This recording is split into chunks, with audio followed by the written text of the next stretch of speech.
Dios, aleluya.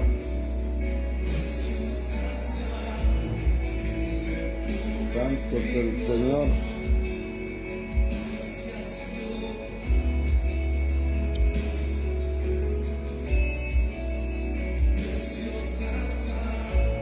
Gloria al Señor, aleluya.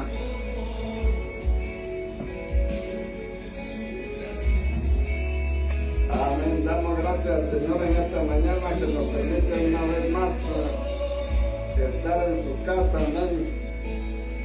Dios les bendiga a cada uno que hayan pasado un feliz día al Padre. Gloria al Señor. Dios es grande y hacedor de maravillas. Aleluya. Vamos a empezar una serie el día de hoy. Aproximación al Apocalipsis. Con el escritor Lino Vela Francisco. Amén.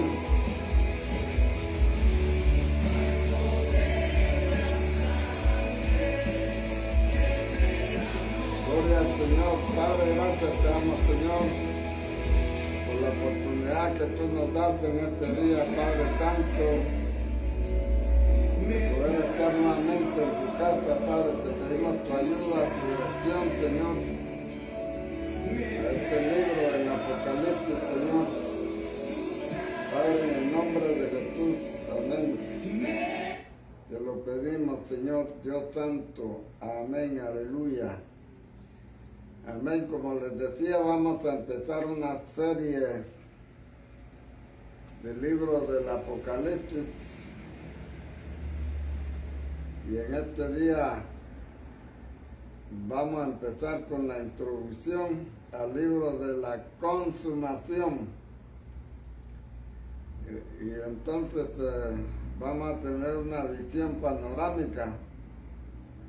Antes de adentrarnos a los detalles del tema de esta introducción, miremos todo bajo la perspectiva de una introducción panorámica, porque hay veces que uno se pone a mirar un motor, pero el motor está descompuesto, está desarmado, todas las piezas están sueltas, amontonadas en el suelo, y en esas condiciones es difícil saber de qué se trata el motor.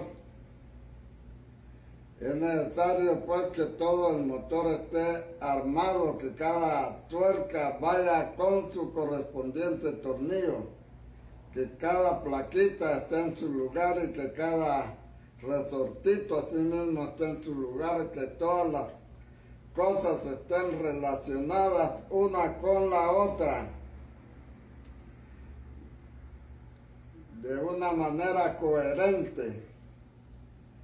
Antes de entrar en los detalles necesitamos inicialmente tener una visión panorámica introductoria que nos ayude a ubicarnos en el asunto central. Lo mismo ocurre cuando se va a construir, por ejemplo, un edificio. Primeramente se busca el lugar y los elementos apropiados. Se colocan los principales fundamentos, las columnas principales, las vigas principales. Viene el decorado, pero uno no puede meterse al decorado con los pequeños detalles sin ver primeramente el plano general, las líneas maestras y directrices o el esquema fundamental. Así necesitamos también entender precisamente que el libro del Apocalipsis es necesario verlo primero en relación con el programa divino, en relación con toda la Biblia y en particular con todo el Nuevo Testamento y particularmente con los escritos del apóstol Juan y ver qué es lo que Dios quiere darnos a través de este libro. Primero de una manera general y luego si entrando en los detalles. Vamos a ir entrando poco a poco en los detalles también. En primer lugar, fijémonos en la ubicación providencial que el libro del Apocalipsis tiene en el canon de las Sagradas Escrituras. Aparece nada menos que al final de toda la Biblia y el mismo título del libro del Apocalipsis, que es una palabra griega que significa revelación o develación, nos muestra como si fuera la culminación de todo un programa, de todo un proceso. Debemos entender que esa es la razón de la ubicación del libro provisionalmente al final del canon, no solo en los escritos de Juan y del Nuevo Testamento, sino de toda la Biblia. Apocalipsis significa quitar el velo. Es como un artista que estuvo haciendo durante mucho tiempo una obra maestra y minuciosa, pero mientras se hacía esa obra estaba oculto al público en general. Al pasar cerca a la casa del artista podía ser un escultor, un pintor, el público a lo mejor escucharía algunos ruidos, algunos martillazos, pero no comprendería aquello, tanto para la escultura como para la pintura. A lo mejor saldría un poco de polvo por la ventana y el público, sin saber lo que estaba haciendo el artista. Pero cuando se llega el día de la inauguración, como cuando se va a quitar un velo para mostrar el busto de algún personaje importante, pues se llega a ese día final y eso ocurre. El velo se muestra al público, la obra muestra. El Apocalipsis cumple ese mismo papel. El libro de Génesis es el libro de los orígenes. Es el libro donde se siembra la primera semilla del programa de Dios, donde se establecen las primeras pistas del propósito eterno de Dios y donde se muestran también las primeras líneas de conducta, tanto de la descendencia de la simiente de la mujer como de la descendencia de la simiente de la serpiente.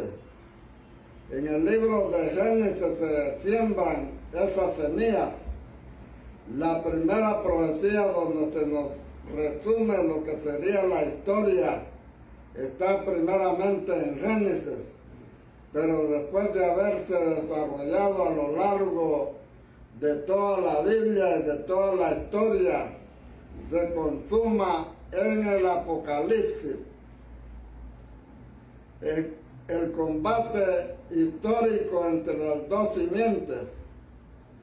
Dice la palabra del Señor en Génesis 3:15, y pondré enemistad entre ti y la mujer, y entre su simiente y la simiente suya.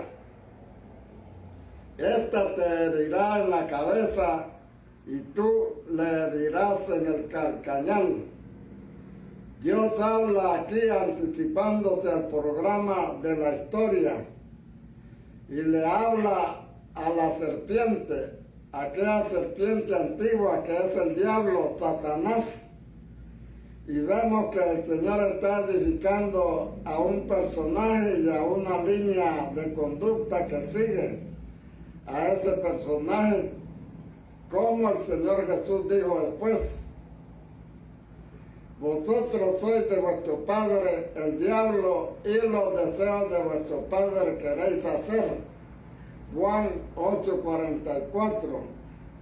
El Señor ya identificó a un personaje rebelde y profetizó una descendencia espiritual de ese mismo personaje y a la vez una conducta y también un final.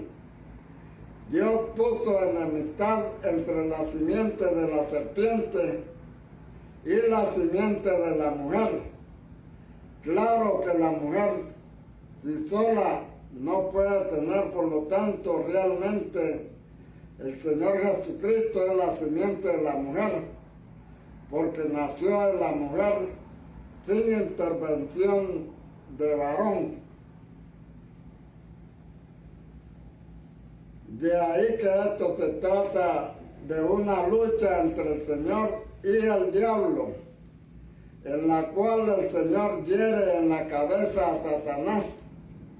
Ahí está anunciando el final.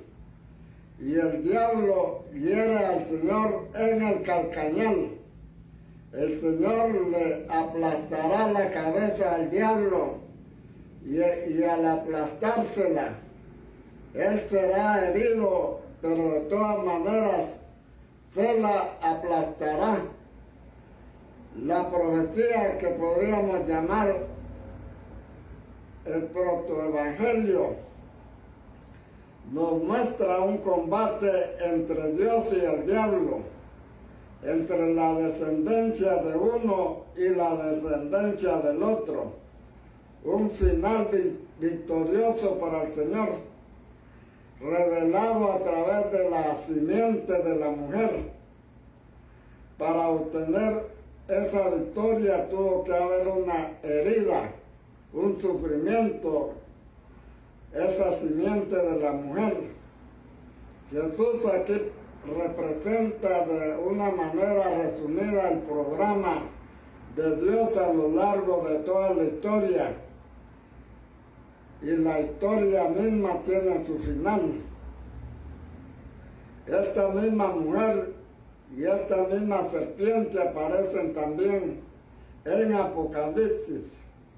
Solamente que en Apocalipsis ya no se nos revela algo tan simple, sino un poco más complejo. Para ilustrar mejor, leamos, por ejemplo, Apocalipsis capítulo 12, versículo 1 al 4. Dice ahí: apareció en el cielo una gran señal, una mujer vestida del sol con la luna debajo de sus pies y sobre su cabeza una corona de 2 estrellas. Y estando encinta clamaba con dolores de parto en la angustia del alumbramiento. También apareció otra señal en el cielo. He aquí un dragón escarlata que tenía 7 cabezas y 10 cuernos, y en sus cabezas 7 diademas, y su cola arrastraba la tercera parte de las estrellas del cielo y las arrojó sobre la tierra. Y el dragón se paró frente a la mujer que estaba para dar a luz, a fin de devorar a su hijo tan pronto como naciese. Aquella mujer que era muy simple, cuando se le mencionó en Génesis, ya tenía un desarrollo en el Apocalipsis. También vemos aquí a la simiente de la mujer. La primera señal que aparece es que la mujer da a luz un hijo varón. La segunda señal es la aparición en el cielo de un dragón escarlata, que es la misma serpiente, como lo explica en el versículo 9, cuando dice: y fue lanzado fuera el dragón, la serpiente antigua que se llama Diablo y Satanás, el cual engaña al mundo entero. fue arrojado a la tierra y sus ángeles fueron arrojados con él. Aquí se nos explica que este dragón es la misma serpiente, solamente que al principio aparece de una manera muy simple, es decir, simplemente la mujer, la simiente de la mujer, la serpiente, y la simiente de la serpiente. Pero al transcurrir el tiempo de la historia, vemos a la mujer ya vestida de sol, con la luna debajo de sus pies, con 12 estrellas. Asimismo vemos la serpiente muy desarrollada, convertida en un dragón con 7 cabezas y 10 cuernos, y otros acontecimientos finales los vemos en los versos 15 al 17 que dicen: y la serpiente arrojó de su boca tras la mujer agua como un río para que fuese arrastrada por el río. Pero la tierra ayudó a la mujer, pues la tierra abrió su boca y tragó al río que el dragón había echado de su boca.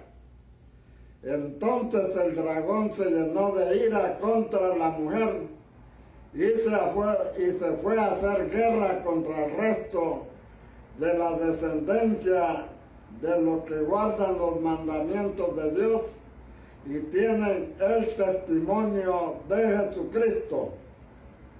Aquello que comenzó en el Génesis de una manera simple, profética, ha estado en un gran desarrollo a lo largo de toda la historia, y precisamente aparece un final en el libro del Apocalipsis. Hasta ahora solo hemos venido haciendo un esbozo de esta historia, drama, pues solamente hemos visto la primera mira y la final, como cuando se va a disparar a un blanco. Hay que tener en cuenta la primera y la última mira. Si solo miramos la primera mira o solo la segunda, no damos en el blanco. Pues eso debemos mirar Génesis con Apocalipsis para descubrir cuál es la línea recta para dar en el blanco. Cuando miramos el libro del Apocalipsis vemos que estas cabezas del dragón después aparecen identificadas con las cabezas de la bestia. Así como el dragón tiene 7 cabezas, también la bestia tiene 7 cabezas. Entonces nos damos cuenta de que las cabezas de la bestia son las mismas cabezas del dragón. Solamente que el dragón representa la parte espiritual del reino de las tinieblas, y en cambio la bestia representa la parte política y terrenal de ese reino. Y existe además de una sincronía entre ese mundo espiritual y ese mundo natural.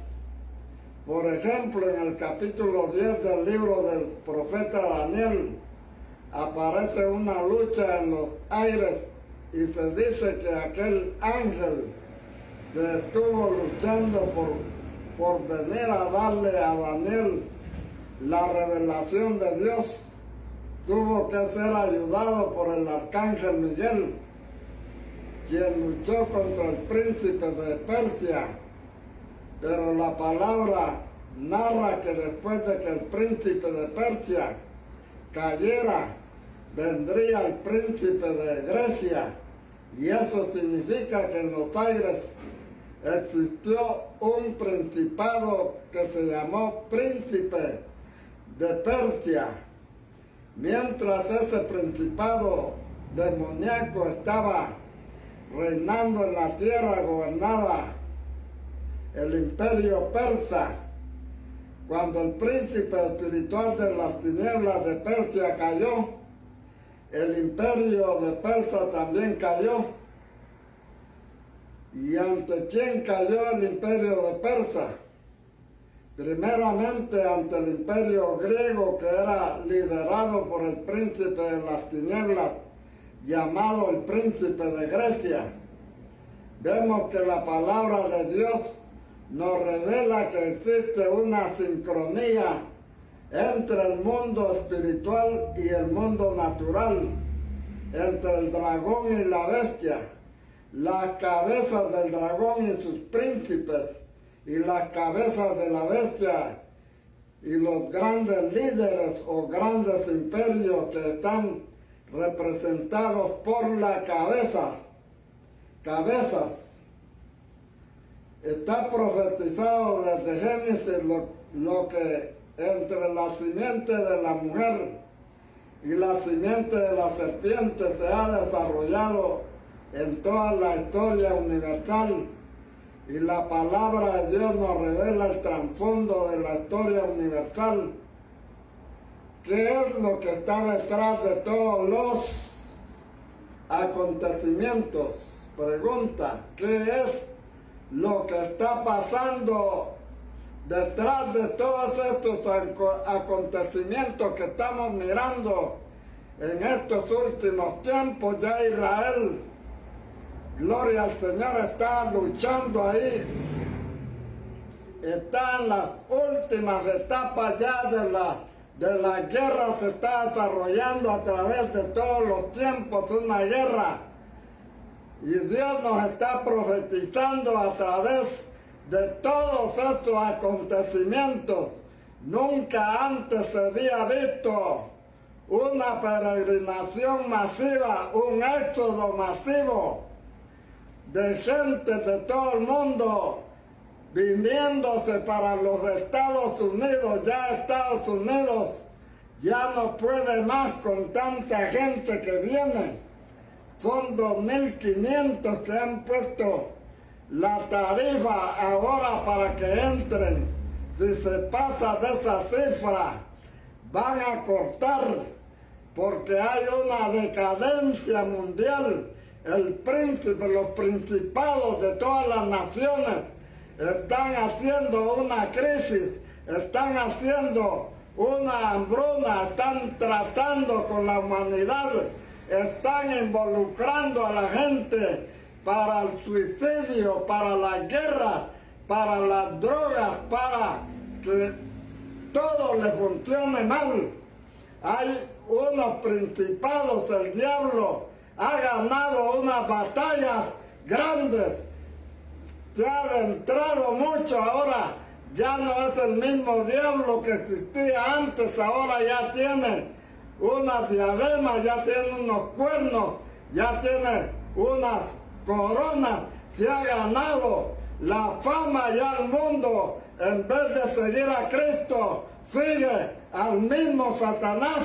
La gente se ha vuelto satanista, y todo esto tiene un final, y el final va a ser la gran batalla. Gloria al Señor, que el Señor Jesús va a dar en los últimos tiempos, y la batalla va a ser ganada por el mismo Cristo. ¿Cuál es el significado último detrás de todo lo que ha acontecido en la historia? Un combate entre la simiente de la serpiente y la simiente de la mujer.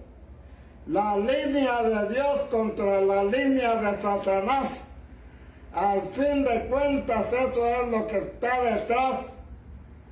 Pero la Biblia nos enseña que tanto Dios como el diablo tienen un objetivo, tienen un propósito.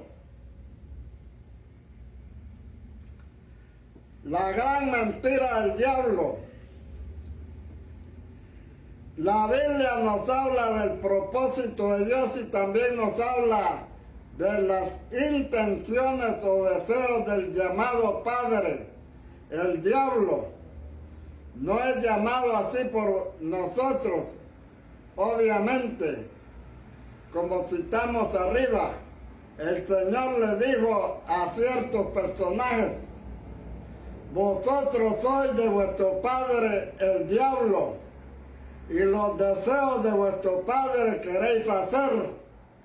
Todos aquellos que se marihuanan, aquellos que se ponen droga, aquellos que andan matando gente, andan haciendo los deseos de Satanás. Ahí vemos que Jesús habló de los deseos del diablo, de los objetivos que él tiene.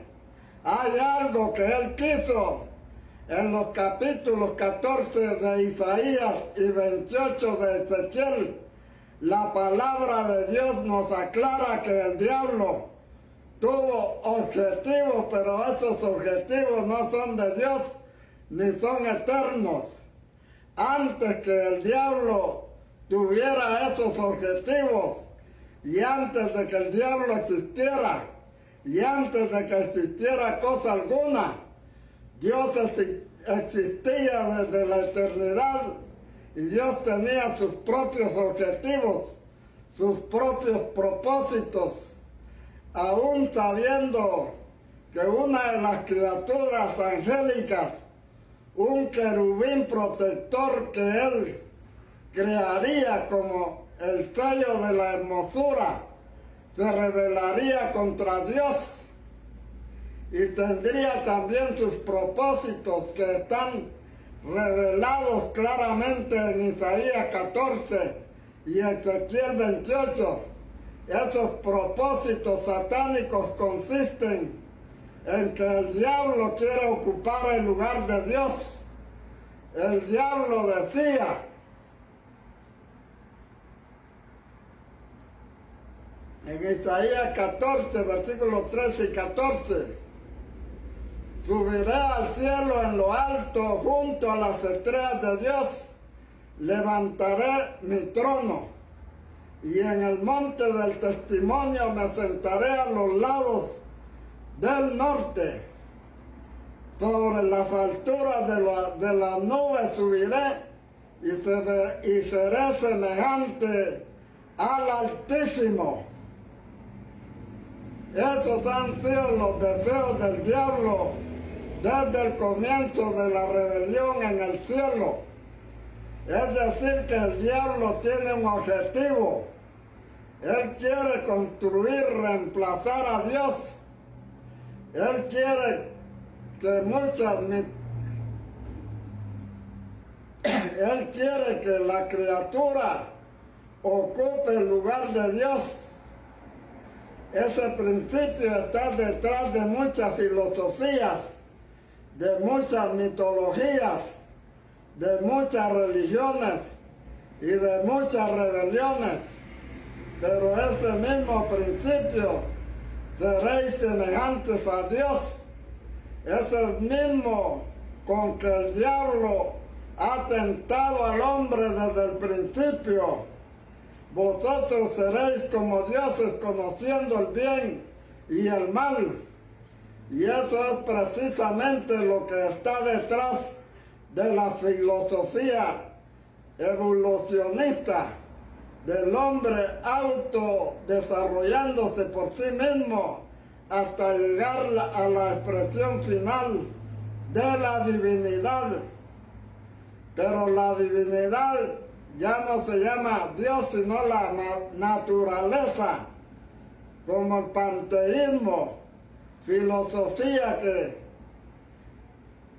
dice que la naturaleza tiene unas fuerzas intrínsecas, evolutivas, que van desarrollándose y que esa divinidad va apareciendo en el hombre, y que el hombre es el estado más evolucionado del hilo primordial de la sustancia divina, que es el todo de la naturaleza.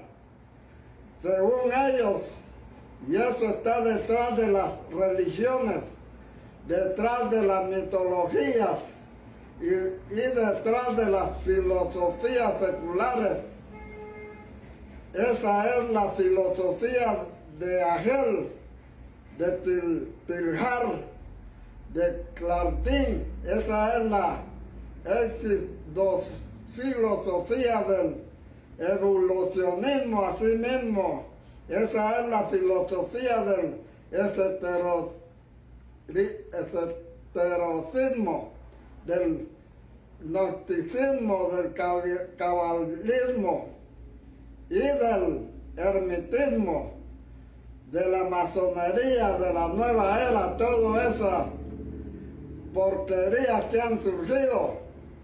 Todo ese principio es el mismo de la serpiente. Seréis como Dios sabiendo el bien y el mal. Es decir, vosotros ocuparéis el lugar central. Esa fue la sensación que el diablo difundió, que no nació de nadie sino de él mismo, y quiso ocupar el lugar central.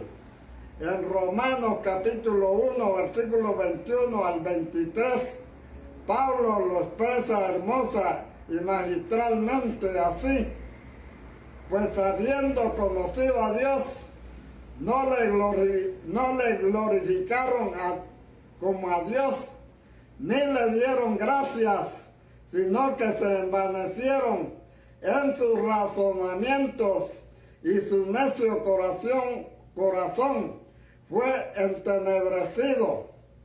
Profesando ser sabios, se hicieron necios y cambiaron la gloria del Dios incorruptible en semejanza de imagen de hombre corruptible, de aves, cuadrúpedos y de reptiles. Los hombres adoraron a la naturaleza, incluido el hombre mismo, en lugar de Dios. Es el mismo problema del diablo. Él dijo: seré semejante al Altísimo. Esos son los deseos del diablo. Pero así como el diablo tiene sus propios deseos, antes de que el mismo diablo existiera y tuviera la oportunidad de revelarse, Dios ya tenía un propósito eterno. En la palabra de Dios son muchos los pasajes que nos hablan del propósito eterno de Dios. Y cuando Dios creó las cosas, las creó en función de su propósito. Cuando Dios dio permiso para que existiera la rebelión, lo hizo en función a su propósito eterno. Y la providencia de Dios, que profetizó lo que sería la historia, ha estado detrás de todos los acontecimientos, llevando adelante todo el propósito de Dios, aún con la existencia de un mundo rebelde que tiene otro propósito. Y Dios permitió esta rebelión porque Él quería hacer notorio lo que Él reprueba, y también su poder y su ira contra la rebelión, y también su gracia y su misericordia para con aquellos de quienes se compadezca y salve e introduzca en su reino y en su economía final.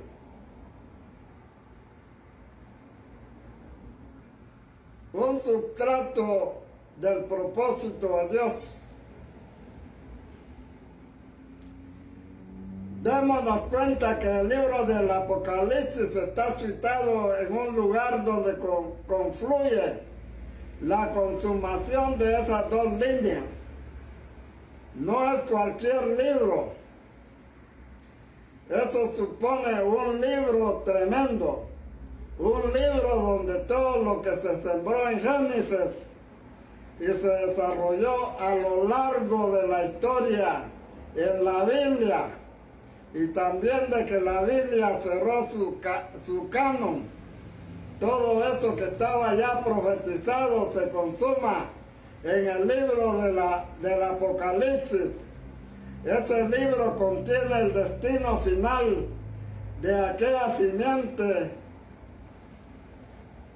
de rebelión, y contiene también la consumación del plan eterno de Dios. En la epístola a los Efesios capítulo 1 versículo 8 al 12, la palabra es tan clara que nos ayuda a analizar las cosas para saber qué es lo que deberíamos encontrar en Apocalipsis, porque a veces cuando vamos a este libro nos fijamos en las tuerquitas, en los tornillos, en los resortitos, en el motor desbaratado, pero necesitamos ver todo eso armado y consumado. Leamos el pasaje. Su gracia, versículo 8, que hizo sobreabundar para con nosotros en toda sabiduría e inteligencia, dándonos a conocer el misterio de su voluntad según su beneplácito, el cual se había propuesto en sí mismo, de reunir todas las cosas en Cristo en la dispensación del cumplimiento de los tiempos, así las que están en los cielos como las que están en la tierra. En él asimismo tuvimos herencia, habiendo sido predestinados conforme al propósito del que hace todas las cosas, según el designio de su voluntad, a fin de que seamos para alabanza de su gloria, nosotros los que primeramente esperábamos en Cristo. Esta gracia sobreabundante ya no se refiere solamente a la redención, al perdón de los pecados. Ya de por sí es una gracia muy abundante. Donde abundó el pecado, sobreabundó la gracia. Pero tanto sobreabundó que la gracia no se limitó solamente a la redención, porque la redención es para recuperar al hombre caído, a fin de poder Dios continuar con su propósito eterno. El propósito final de Dios no es la salvación, pues la salvación es el medio que Dios utiliza para recuperar al hombre, para alcanzar su propósito final. El propósito final de Dios va más allá de la redención y la salvación. Y por eso dice que aquí, que la gracia la hizo sobreabundar más allá de la redención, en toda sabiduría e inteligencia espiritual, o sea, sabiduría e inteligencia que provienen de la gracia y en relación con el propósito eterno de Dios, y eso se entiende dándonos a conocer el misterio de su voluntad, porque Dios tiene una voluntad. Todavía muchos dicen, ¿cómo es que venimos acá? ¿Para qué venimos? ¿Será que el mundo por acá tiene algún sentido? Eso es lo que algunos están concluyendo. Sin embargo, a la iglesia, no a la universidad, no a la ciencia secular, a la iglesia no por medio de sus propios esfuerzos, sino por la revelación divina. A la iglesia le es dado a conocer el misterio de la voluntad divina. ¿Cuál es el objetivo de Dios? Se propuso en sí mismo. ¿Para qué crió? ¿Para qué permitió la rebelión? ¿Para qué salvó? ¿Y dónde terminará todo el desarrollo de la historia? Esto se lo revela Dios a la iglesia, lo que a Dios le plació desde la eternidad. Se lo propuso con un objetivo y no habrá diablo que pueda estorbar a Dios en su propósito eterno, sus objetivos. En el verso 10 dice que se propuso en sí mismo reunir todas las cosas en Cristo, en la dispensación del cumplimiento de los tiempos, dándonos en forma resumida el tratado del Apocalipsis, porque Apocalipsis es la consumación del plan de Dios. Y aquí en Efesios se nos está diciendo cuál es ese plan. Es decir, que a través de la llave de este versículo vemos el sustrato fundamental o esquemático de Apocalipsis. Reunir significa tomar lo que estaba disperso, lo que sin estar en este lugar, a los pies de Cristo, en función de Cristo, no tendrás razón de ser. Téngase en cuenta que el diablo también quiere reunir. Si entendemos que esta primera consideración panorámica, después vamos a entender otras muchas cosas con relación a la religión o la política, a la economía. Pero aquí se habla de reunir todas las cosas en Cristo.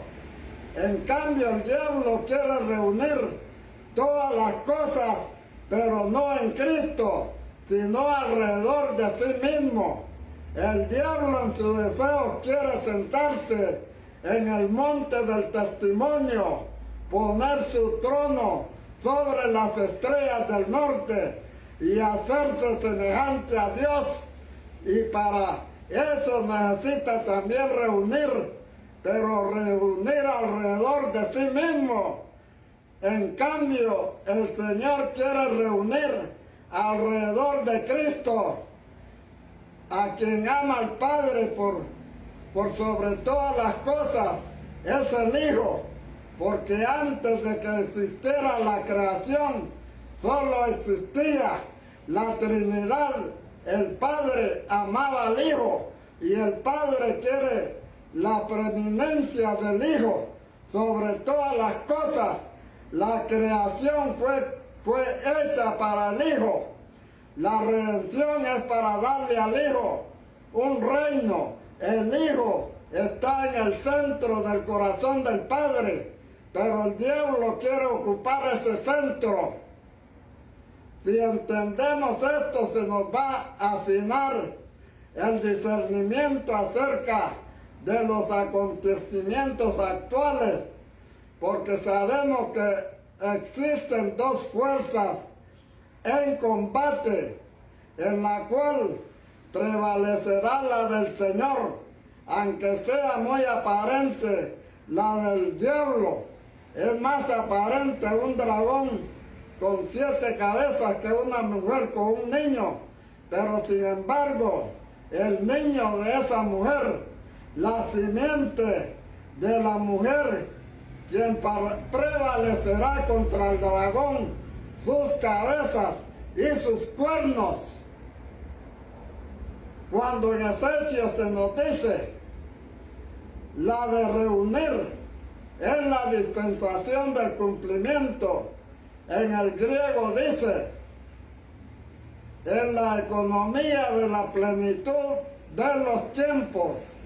Esta palabra economía que es en este pasaje se traduce dispensación, en otros pasajes se traduce administración, en otros pasajes se traduce mayordomía, comisión, edificación. La palabra economía viene de unas palabras griegas, oikos, de donde viene la palabra española hogar, que quiere decir casa, y nos, voit, de donde viene la palabra española norma, que significa ley, de donde economía significa la ley de la casa, la norma del hogar, es decir, la administración del reino. Entonces dice que Dios quiere reunir todas las cosas en Cristo, en la economía de la plenitud, del cumplimiento de los tiempos, del tiempo, amén. Cuando habla de los tiempos en plural significa que la historia ha recorrido varias etapas, pero al contrario de lo que piensan los griegos, que el tiempo es una cuestión cíclica, que se repite ciegamente, o de lo que piensan algunos que creen que el azar, que no hay ningún sentido en la historia, sino que las cosas surgen en la historia de una manera desbocada, que no tiene ningún sentido. La palabra de Dios revela que la sucesión de los tiempos, de las etapas, de los periodos de la historia, tiene un sentido detrás de la historia. Hay una mano providente y gobernante que es la de Dios, y que Dios está dirigiendo el sentido de cada periodo de la historia, que cuando un periodo de la historia se ha dado, ha conseguido una primera plataforma, una primera escala o escalón de un programa definido que Dios tiene de reunir en Cristo todas las cosas. Dios gobierna la historia en función de Cristo. Cuando después o a través de otro tiempo Dios establece una base, entonces se entra en un segundo periodo, después en un tercero, luego en un cuarto, y esa sucesión de periodos vienen hacia el cumplimiento y finalización o consumación de la economía divina, en la cual el Hijo de Dios tiene la preeminencia, pues todas las cosas ordenadas alrededor de su Hijo, teniendo en cuenta que su Hijo le da sentido a la realización de todas las cosas. El Hijo está en el centro del corazón del Padre, y el Padre le entregó la creación, y por ende la historia discurre en función del Hijo, porque la creación en función del Hijo, el Hijo es quien ocupa el lugar central. Por eso cuando entramos a Apocalipsis, encontramos el trono de Dios. La parte sobresaliente de Apocalipsis no son los cuernos de la bestia, sino el trono de Dios, el cual es la parte central. La Jerusalén de Dios es su cúpula, en su lugar altísimo, y el Cordero en su lumbrera, y la gloria de Dios a través del Cordero y de su esposa, siendo la capital del universo. Todas las cosas reunidas alrededor de Cristo, expresando la excelencia de Cristo. Dios el Padre amó tanto al Hijo que quiso darle a Él todas las cosas para que disponga de ellas y las administre. y sea el mayordomo de la plenitud. Por eso se le llama economía del cumplimiento de los tiempos y dispensación del cumplimiento a plenitud de los eones, de las eras de los tiempos.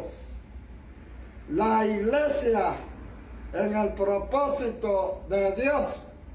¿Por qué es que Dios llama gente a la iglesia?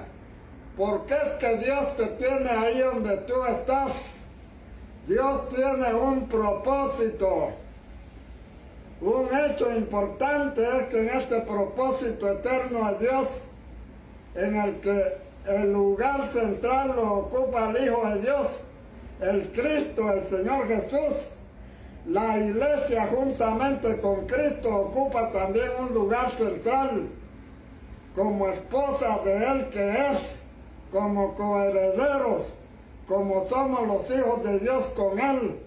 Por eso, en el verso 11 de Efesios capítulo 1 dice que en Él, o sea en Cristo, alrededor del cual Dios quiere reunirlo todo, en Él así mismo, así como Dios quiere reunir todo alrededor de Cristo, Dios quiso que este Cristo fuese un Cristo corporativo, un Cristo que se incorpora en su cuerpo, que es la iglesia, y que hace a los miembros su cuerpo herederos con Él de todas las cosas, que es una verdad que queremos resaltar con su importancia, de manera que la iglesia ocupa en Él un lugar central en el plan eterno de Dios.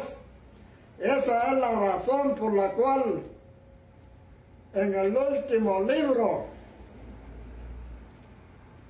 de la Biblia, Apocalipsis, termina con la nueva Jerusalén, con la esposa del Cordero, que así mismo se identifica con la iglesia.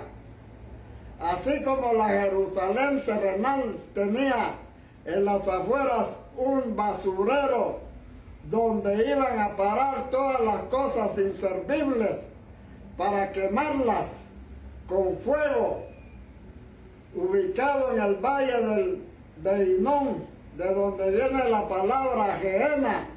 De la misma manera la Jerusalén de Dios tiene en las tinieblas de afuera su basurero, el lago de fuego que arde con fuego y azufre, donde estará Satanás, sus ángeles y sus perdidos que les siguieron, es decir, todo lo que era inservible a la causa y al propósito de Dios, va para el basurero. Si tú no naciste para servir al Señor, vas a ir para la basura también, porque eres una cosa inservible. Entonces vas a estar afuera, estarás en las afueras. Por eso es que en el Apocalipsis termina con el juicio de esa línea maligna en el lago de fuego, pero con la consumación del objetivo de Dios en la nueva Jerusalén. Él en sí mismo tuvimos herencia. En Él en sí mismo tuvimos herencia, habiendo sido predestinados conforme al propósito del que hace todas las cosas. Dios tiene un propósito y Él escogió a personas y las predestinó para que alcancen ese propósito, y precisamente para eso hizo la redención, para recuperar a esas personas de su caída y poder alcanzar lo que Él se propuso en Él, en Cristo. Es Cristo central.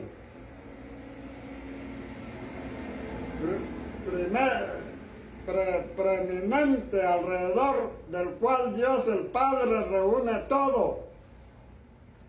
Así mismo como Cristo, la cabeza, también el cuerpo, tiene herencia.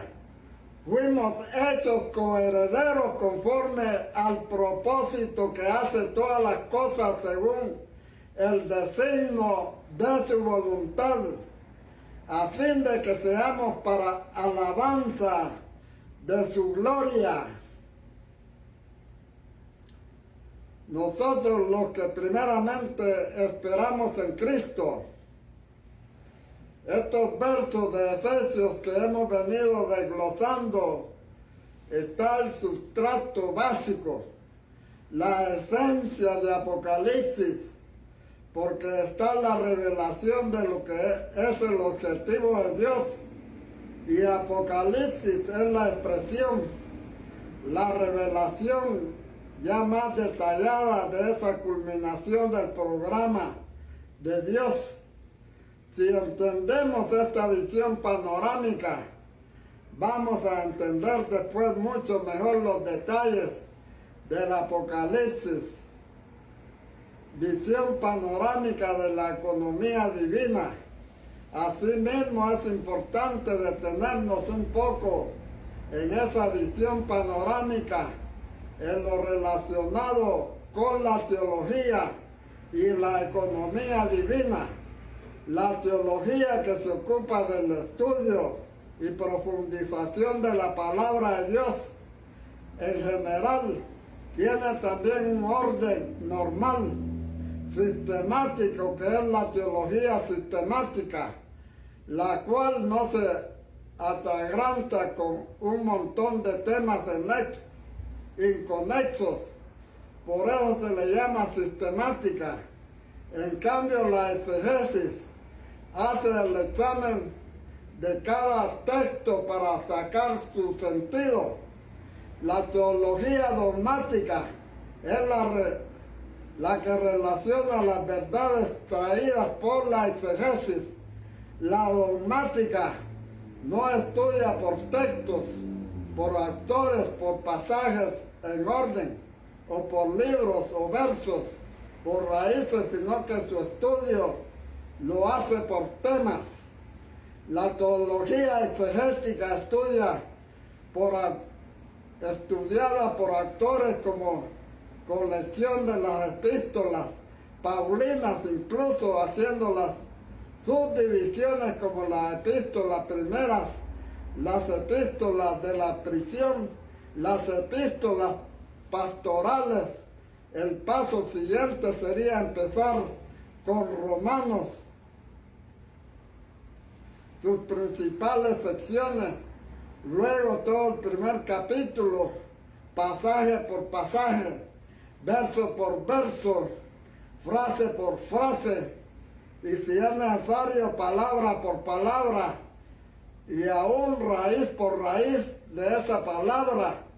Todo eso lo hace la exegesis.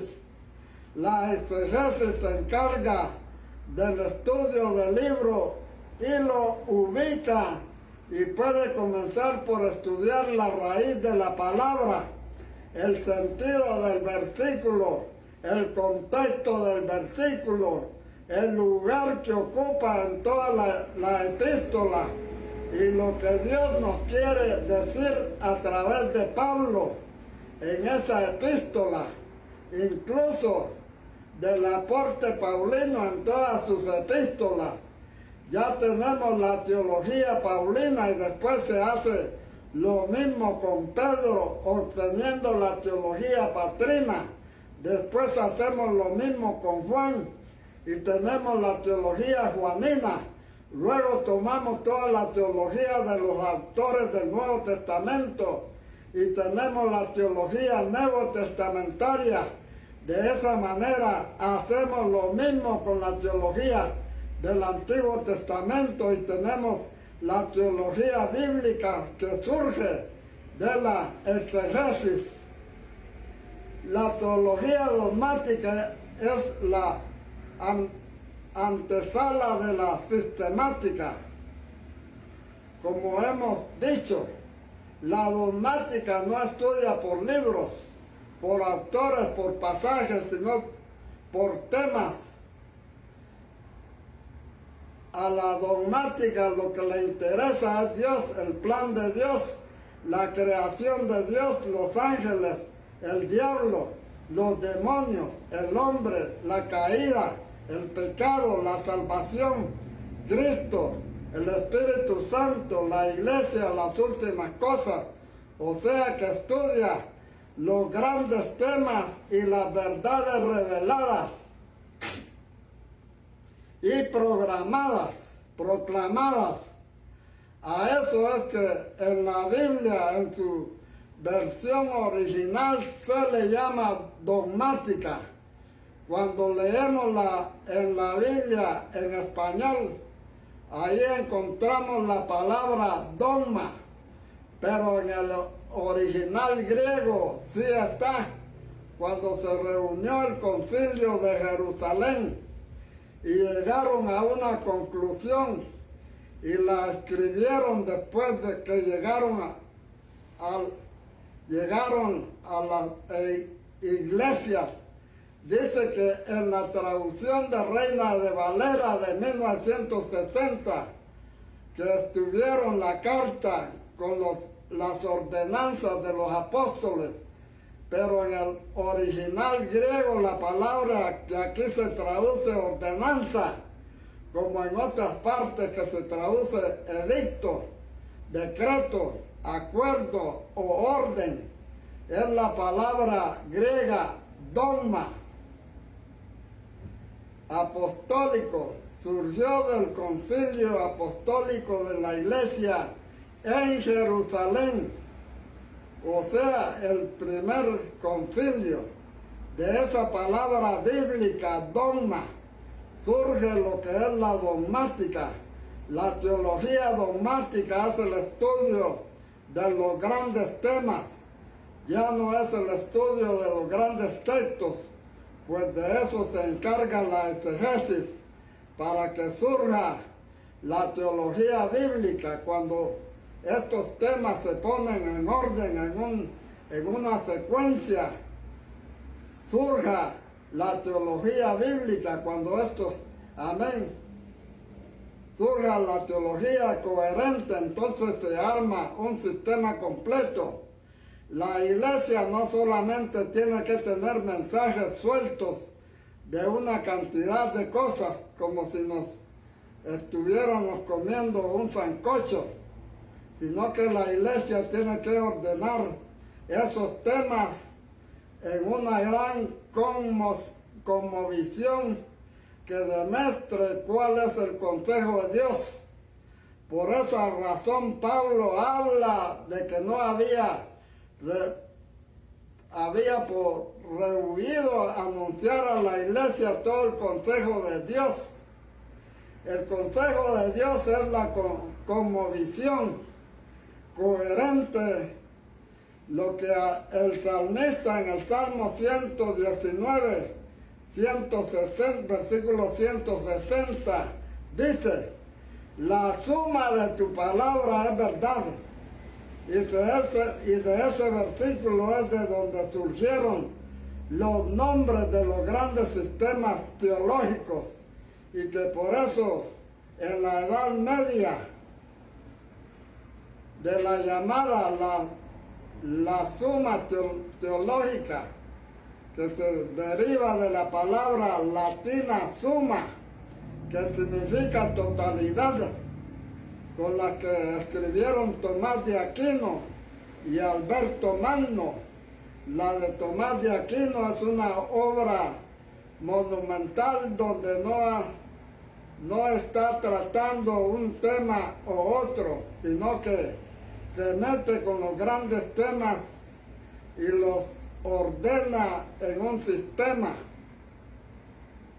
Por eso se dice que Tomás de Aquino fue el teólogo en el siglo XIII, sintetizó todo el dogma católico de su tiempo, al reunir esos grandes temas en sistemas surge la teología sistemática, así como de la exegesis surge la teología bíblica, de la dogmática, la cual se encarga de realizar los estudios por temas. Al relacionarlos en sistemas, surge la teología sistemática. La teología sistemática es la presentación ordenada y coherente del cuerpo de la verdad o de la suma de la palabra. Dentro de la teología sistemática, y precisamente en honor de su nombre, existe una secuencia de varios temas, y el último justamente tiene que ver con Apocalipsis. Amén, con el libro del Apocalipsis. Gloria al Señor.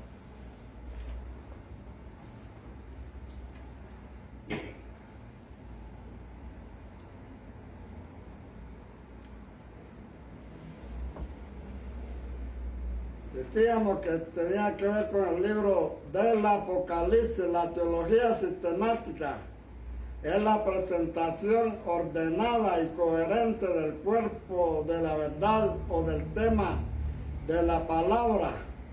Dentro de la teología sistemática, y precisamente en honor de su nombre, existe una secuencia de varios temas, y el último justamente tiene que ver con Apocalipsis.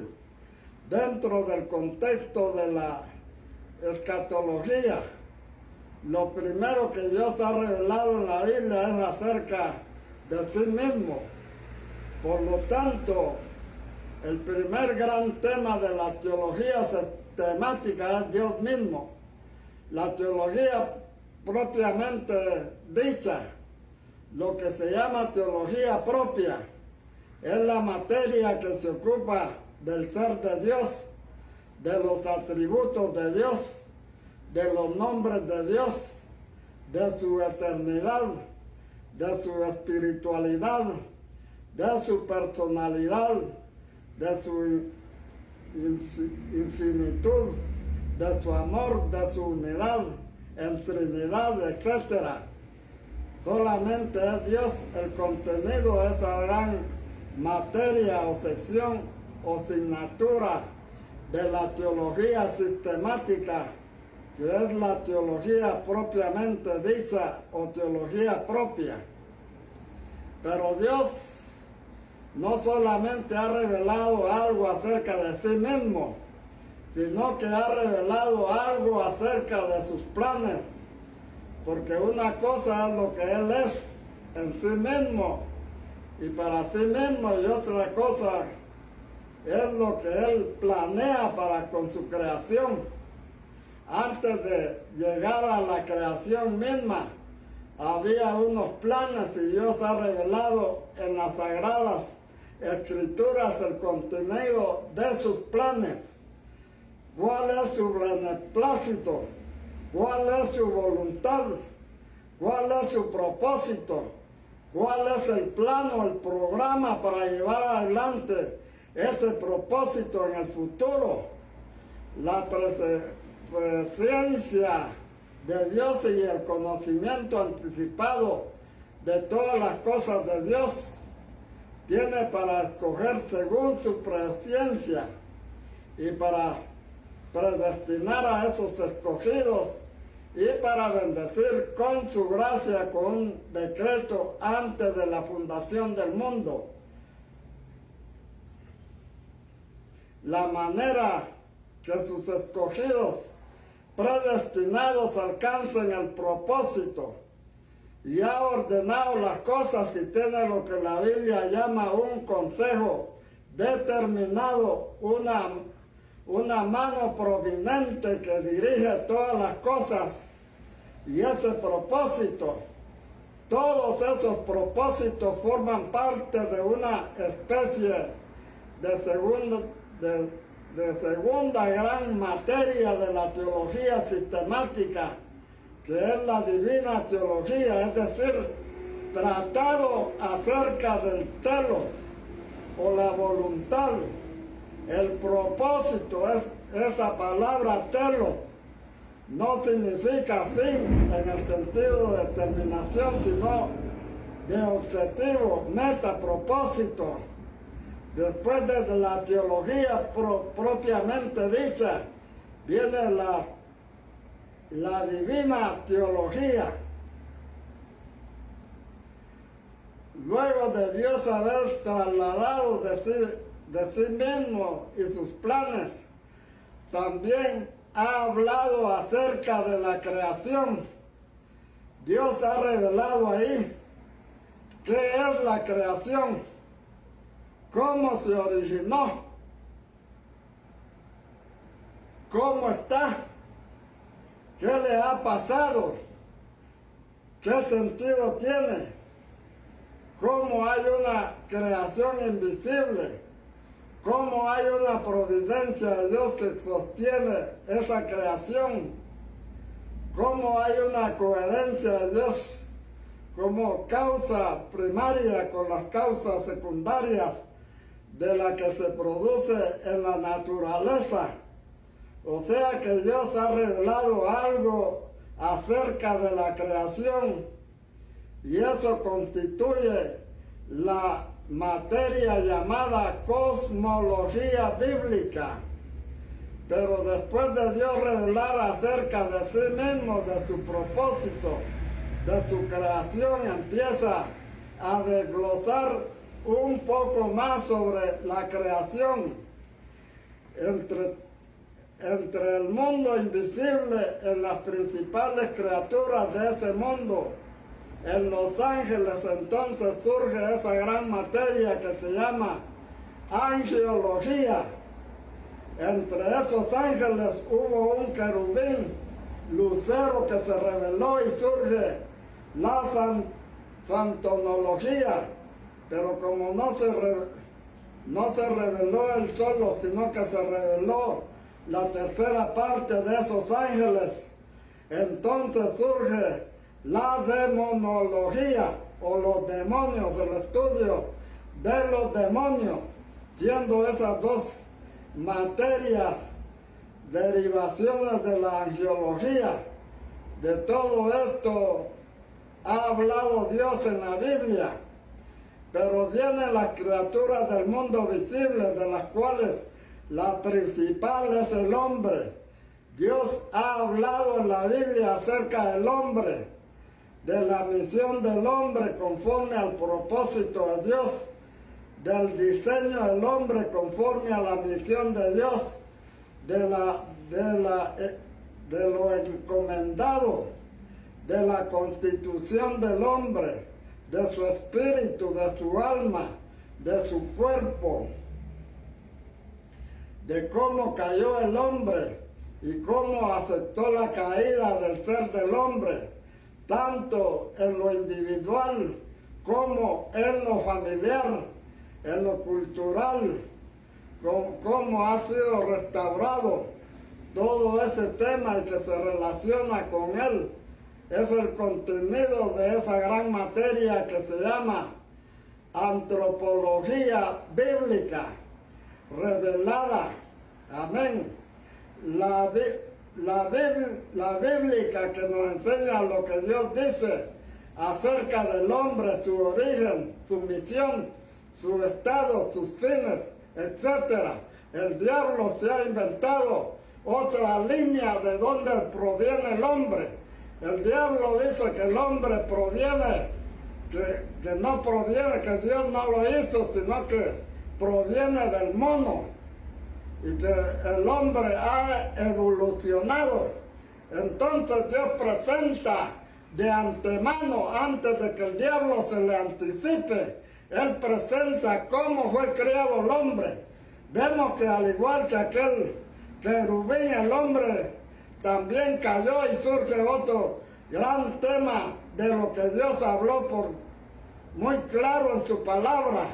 Dios ha revelado con mucha claridad en la Biblia acerca del pecado, acerca del mal, todo lo relativo, ¿por qué Dios permitió el pecado? Todo esto pertenece a una materia de la teología sistemática llamada armatología, que la palabra pecado en el griego se dice armatia. Es por eso que el tratado acerca de la armatio o el pecado, la doctrina del mal, es la armatiología. Ahora, ¿cómo trata Dios con la condición caída? Entonces viene la cristología, que como su nombre lo indica, nos habla de Cristo. ¿Quién era Cristo antes de la fundación del mundo? ¿Qué parte tuvo Cristo no solo con el Padre en la eternidad, sino también en el propósito de Dios, en la creación de Dios, en la redención de parte de Dios, en el juicio, en el reino de parte de Dios? Y nos habla también sobre todo de lo relativo a la persona de Cristo, antes de la encarnación, su kenosis, su kenos o despojamiento, su concepción en el vientre de la Virgen María, su gestación y su nacimiento, su crecimiento en estatura, en gracia, en sabiduría, las pruebas que tuvo, su muerte, su resurrección, su ascensión, su ministerio celestial, su segunda venida, todo referente a Cristo, es lo que trata la cristología.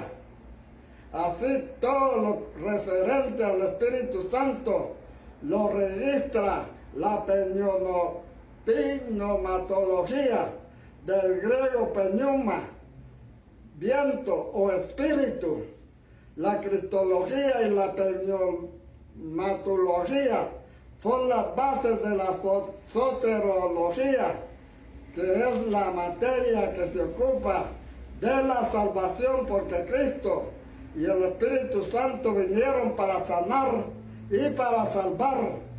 Todo lo que la Biblia habla de la salvación, todo ese gran contenido de la revelación bíblica se llama soteriología, que viene de la palabra griega soteria o copotaria, que significa salvación, de modo que ya tenemos a Cristo, al Espíritu Santo y la salvación, y surge la iglesia, que es tan importante para Dios, porque la iglesia es la esposa de su Hijo. Todos los salvados, el Señor dice frases profundas con palabras sencillísimas. Y en una parábola muy sencilla solamente, al inicio de esa parábola dice: el reino de los cielos es semejante a un rey que hizo fiesta de bodas a su hijo. Mateo 22:22. En una frase muy sencilla, narra de un rey que hizo fiesta de bodas a su hijo. Aleluya, qué profundidad esa frasecita. El rey está revelado al soberano Dios que promueve todas las cosas, las bodas, amén.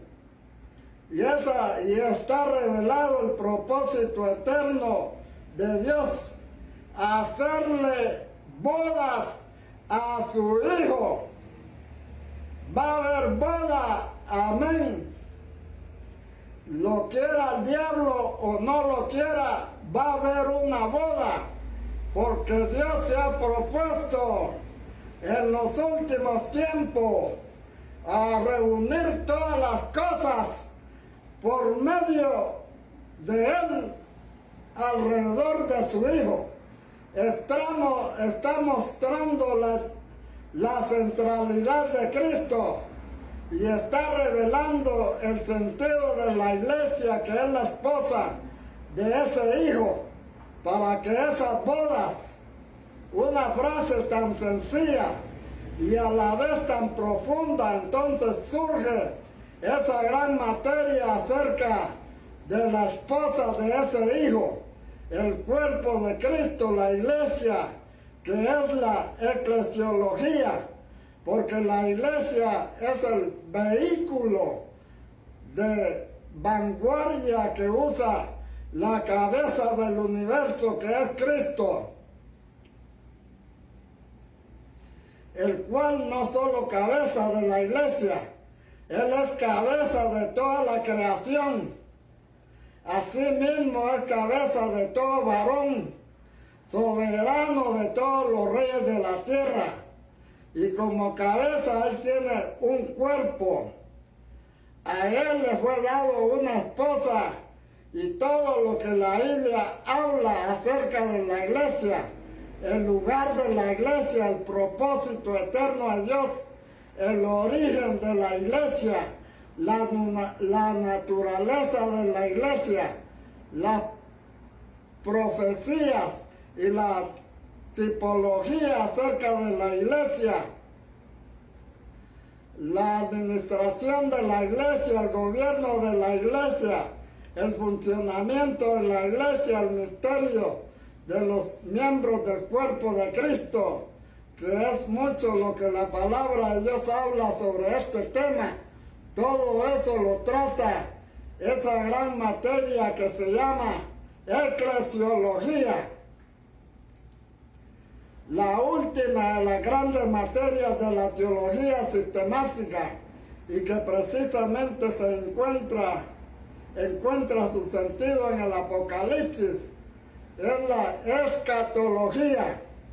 Es la materia que se ocupa de las últimas cosas de la consumación, porque el Dios eterno, que tenía un propósito y que providencialmente se ha movido detrás de la historia y ha hecho una gran obra de salvación a través de su Hijo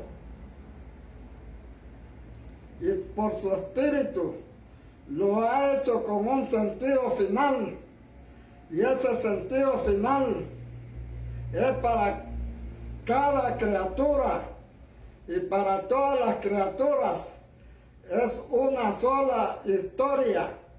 Entonces, aquella materia que se ocupa de las últimas cosas en relación a cada criatura, sobre todas las criaturas humanas, lo relativo a su propósito, fin de su muerte, ultratumba, el cielo o el infierno, y también el fin de la historia y de las etapas para ese fin, la profecía acerca de Dios, de Cristo, de la iglesia, de Israel, de las naciones, de la creación, de la gran tribulación, del arrebatamiento, del milenio, de la Nueva Jerusalén. Todo eso es el contenido de una final materia de la teología sistemática, que es la escatología. De manera que la escatología se va a colocar al fin del estudio sistemático de la teología. Y el Apocalipsis, que es el libro de la Biblia que corona todo el contexto sagrado y todo el programa de Dios, es también el libro que le suministra el material fundamental a la escatología. El Apocalipsis es un libro muy importante, no es un libro suelto, ni profecía suelta, sino que es nada menos que la coronación de toda la palabra de Dios, tal como ha sido revelada en las Escrituras y tal como ha sido entendida y revelada por la teología. El Apocalipsis es también la culminación y coronación de la misma teología, o sea que no es cualquier libro, es un libro precioso, profundo. El Apocalipsis teología, o sea que no es cualquier libro, es un libro precioso, profundo. El Apocalipsis mismo atribuye su auditoría al apóstol Juan, corroborado por los escritos de la iglesia primitiva en su corriente tradicional. El apóstol Juan es el mismo de los 12 apóstoles del Cordero que quedó. El Señor Jesús le había dicho a Pedro: cuando eras joven, te ceñías e ibas donde querías, mas cuando ya seas viejo, extenderás tus manos y te ceñirás a otro y te llevará a donde no quieras. Juan capítulo 21, versículo 28. Ahí se le estaba revelando al Señor con la muerte que habría de morir. Y la historia dice que Pedro fue llevado cautivo y crucificado y dijo que no era digno de morir como nuestro Señor, que lo pusieran boca abajo. Y así fue como murió el apóstol Pedro, boca abajo, con las piernas hacia arriba. Existen libros apócrifos y existe un Apocalipsis de Pedro que es considerado apócrifo, que trata de unas supuestas experiencias de ultratumba y visiones acerca del cielo y del infierno. Cuando el Señor Jesús le estaba diciendo las anteriores palabras a Pedro, el apóstol vio que detrás venía Juan y le preguntó al Señor: Señor, ¿y qué de este? Refiriéndose a Juan. Dicen los versículos 22 y 23 dice, Jesús le dijo: si quiero que este quede hasta que yo venga, ¿qué a ti? Sígueme tú. Este dicho se extendió entonces entre los hermanos que aquel discípulo no moriría, pero Jesús no le dijo que no moriría, sino: si quiero que él quede hasta que yo venga. ¿Qué a ti? A ese discípulo, Juan, el Señor se le apareció para revelarle todos los acontecimientos de la consumación de estas cosas. De manera que los escritos de Juan son los que complementan toda la Biblia. Su evangelio completa a los sinópticos. Sus epístolas fueron las últimas en ser escritas y el Apocalipsis cierra toda la revelación bíblica. Amén. Gloria al Señor. Hemos terminado con la primera parte. Amén. Continúa con la introducción, segunda parte, auditoría del libro del Apocalipsis. Mañana continuamos con la segunda parte, ya con el segundo tema de auditoría del libro del Apocalipsis, segunda parte, segundo capítulo. Amén. Entonces ahí ya vamos a entrar ya al libro del Apocalipsis, la revelación de Jesucristo que Dios le dio para manifestar a sus siervos las cosas que deben suceder pronto. Y las declaró enviándola por medio de su ángel a su siervo Juan. Dice ahí: yo, Juan, vuestro hermano y copartícipe vuestro en la tribulación, en el reino y en la paciencia de Jesucristo, estaba en la isla de Patmos por causa de la palabra de Dios y el testimonio de Jesucristo. Yo, Juan, soy el que oyó y vio estas cosas, y después que las hube oído y visto, me postré para adorar a los pies del ángel que me mostraba estas cosas. Dios le dio unos segmentos, le dijo: mira aquí, mira y mira y mira. mira para allá y le mostró todos los acontecimientos del mundo. Les mostró desde el principio de la creación del mundo hasta la consumación. Gloria al Señor.